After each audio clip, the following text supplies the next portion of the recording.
if we're going to talk about our balls, we need to go to somebody who's an expert on our testicles. Freeberg, let's Our go balls right have to been on your Science face. Corner. Let's talk about our balls with the Sultan of Science. There's been a study on phthalates, our balls, and plastic in our balls. Freeberg, tee this up.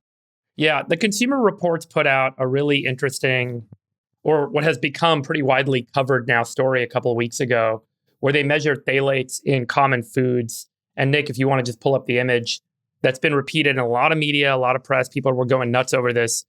Phthalates are these chemical compounds that are used in plastics or used with plastics to soften them. So when you make plastics, you can kind of, make them softer and form them into all sorts of different shapes and use them for different applications like plastic bags or wraps or tubes or all sorts of things. And phthalates are these kind of smaller molecules that kind of go along with the polymers that are the basis of the plastics. And they measured phthalates, which are known to be toxic in terms of if you get enough of them, they can be carcinogenic and cause cancer.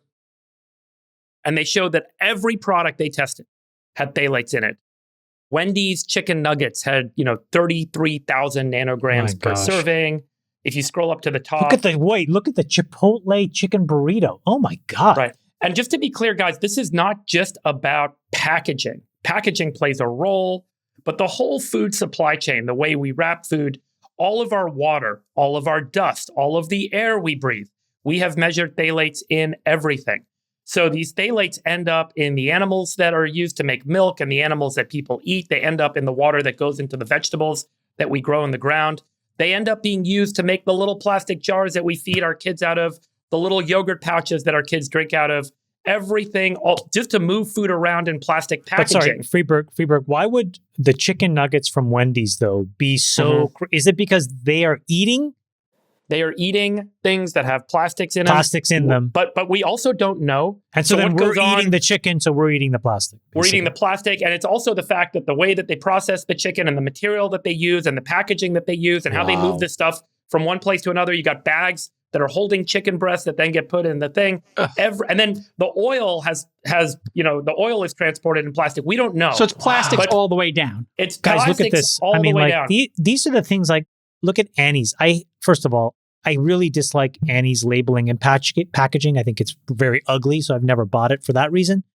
But I know that there's a lot of private equity moms that buy Annie's because it's supposed to be better for you.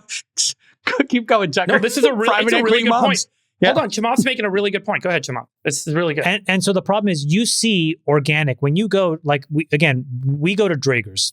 That's typically where we go. Sometimes we go to Whole Foods, but we go to Draeger's and Sagona's. That's the places we go to in our neighborhood. And when you go and you look at these things like prepared meals, as an example, the thing that has always attracted me to Annie's is because it is positioned as it is cleaner and better for you.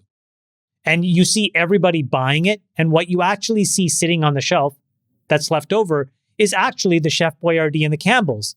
And I always thought to myself, I won't buy Annie's because I actually don't like the label, to be honest. That was really why I just deeply disliked the packaging. But it turns out it's the absolute worst for you. Yeah, it is. And let me just tell you guys let me tell you guys some stats about this. So we produce about 3 million tons of phthalates a year, creating them that we use in our industrial supply chain.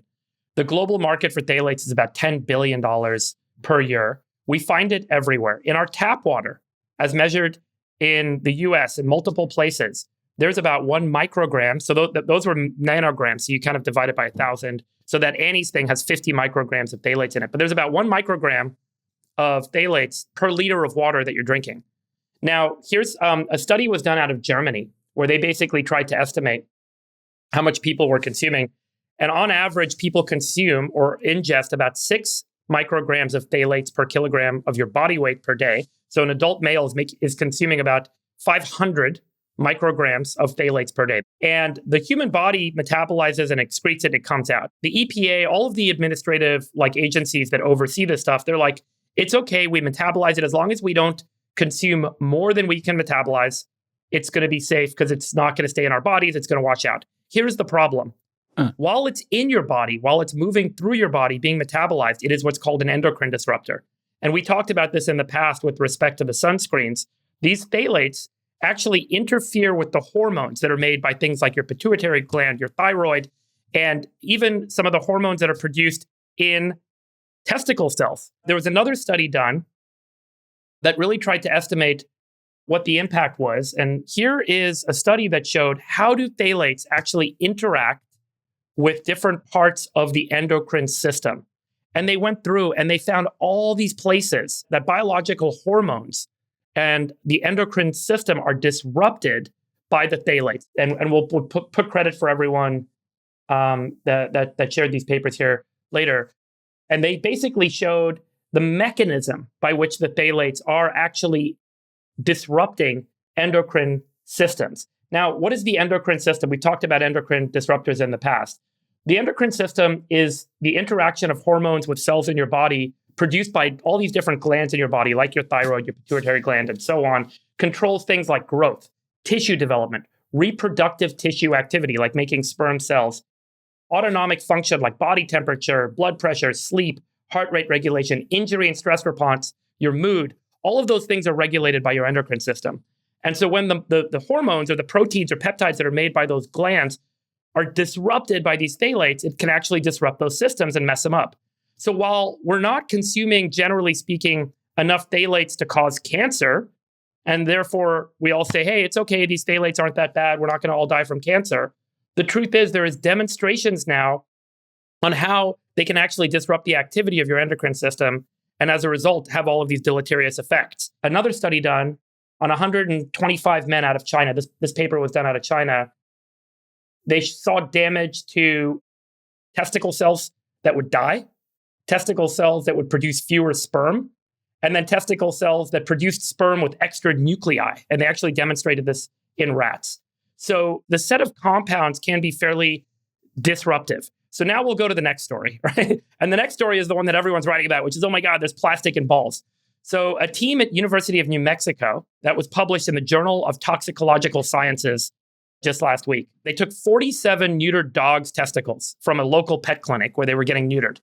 And they found on average 128 micrograms per gram of microplastics in those testicles. And it was mostly, polyvinyl chloride, or one of the main plastics, and polyethylene.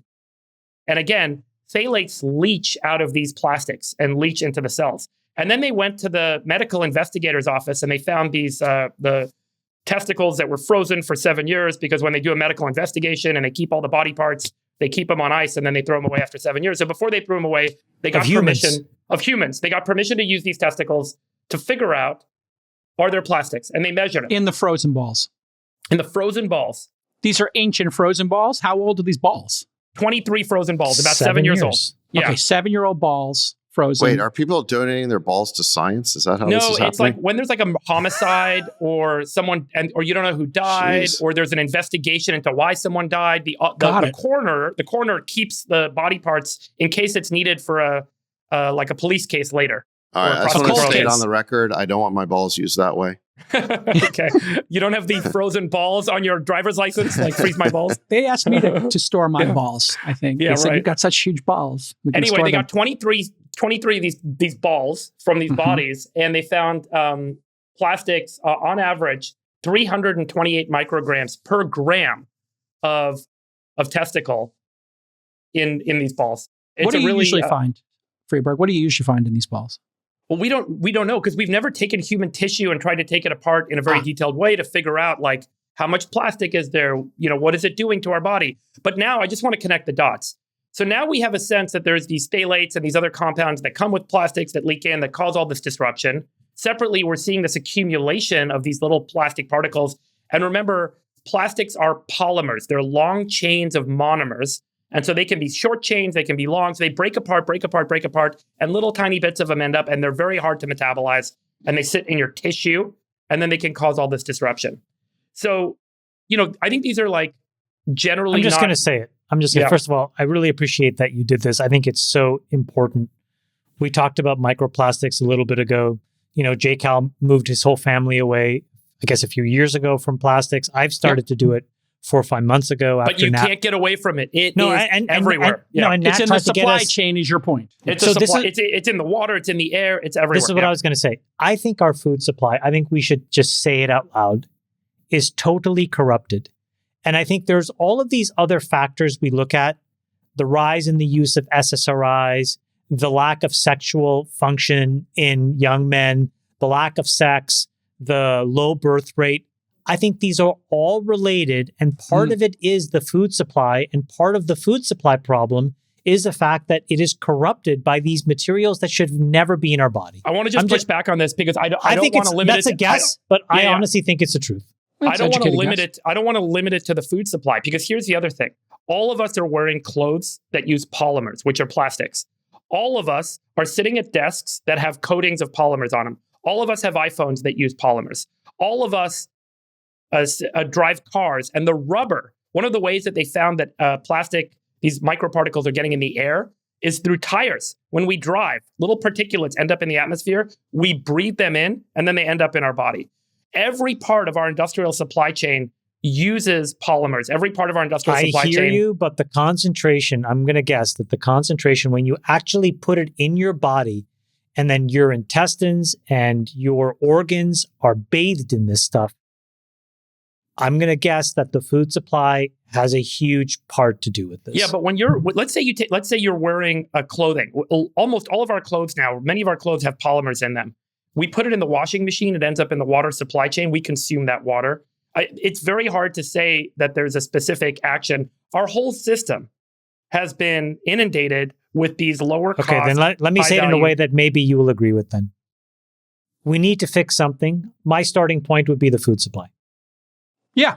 Where do you start? Yeah. Water. Yeah, my big takeaway is sort of like yours, which is almost impossible to alter this industry overnight, given how ubiquitous these compounds are and everything we do and touch, tires, phones, clothing, etc. But I think that this is going to trigger and is the beginning of a wave. I'm noticing that a lot of folks are going to start to pay attention in the food industry and start to figure out ways to represent low plastic, low phthalate food products as a way to kind of sell a more premium solution. I think that's been the trend historically with the food industry, Chamath, is to respond to your ask right now and to then show up with solutions. So I do think that's, and just taking a step back, we don't have to use these are all based on fossil fuels. So the way we make plastics is we basically pull oil out of the ground and we turn it into these polymers. That's the basis of this chemical industry. We don't have to do that. With the same function, we can get the same function from what are called bioplastics. So these are compounds that can actually be much more biodegradable, that are made with biological systems and not made from oil using synthetic chemicals systems. So I do think that there's a really big opportunity for a wave of bioplastic alternatives, given that this is now becoming a little bit more obvious to folks that there is this kind of systemic problem, that this is ubiquitous, and that we do need to kind of address it. Okay, so just zooming out here for a minute, you talked about the phthalates, but what about the BOFAs, Freeberg? The study on the BOFAs. Let me play in. What are the BOFAs, Jason? Both of these nuts. Well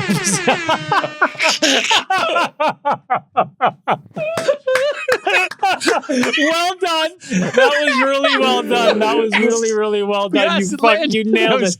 We were workshopping that before the show. I was like, what is BOFAs? I have BOFAs these nuts.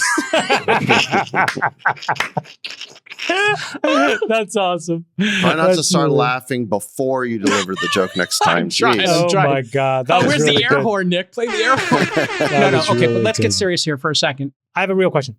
Part of the thing that I think is broken is that I think somewhere along the way we got screwed up in how food is labeled, right? And then it was gamed effectively, right? So for years, even when I was growing up, I thought you should not buy food that was high in fat, as an example. And little did I know I was ingesting all these sugars as a substitute to fat. It was a total mistake.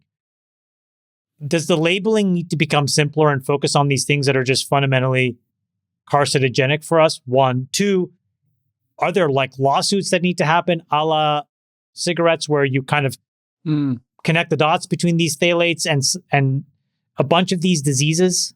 Because it just seems like people have thrown their hands in the air for years, right? Some people say autism and diet are correlated, right? Other people, so they're Crohn's, the rise of Crohn's. There's so many of these conditions that there is a cohort of people that attribute most of the reason the pathology of the disease exists to food. So what do we do? Or pesticides, right? Yeah, that was in there too. Is that your actual office behind you? Or is that a background, Chamath? That's my It's the office. Yeah. So like every one of those books is coded in some of these compounds. No, these are phthalate free because these are from the 1400s. They didn't have that back then. Okay, good. All right. Well, everything else that the desk is made of, all of They're those collector's items.